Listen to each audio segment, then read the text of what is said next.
Installing an internal CFF HBA or RAID adapter.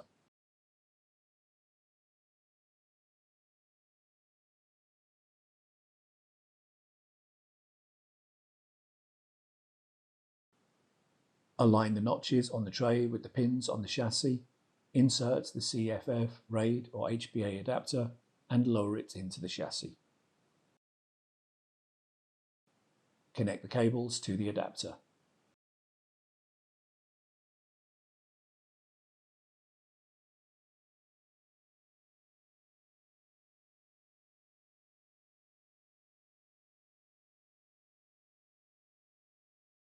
Install the system fan cage. Install the top cover.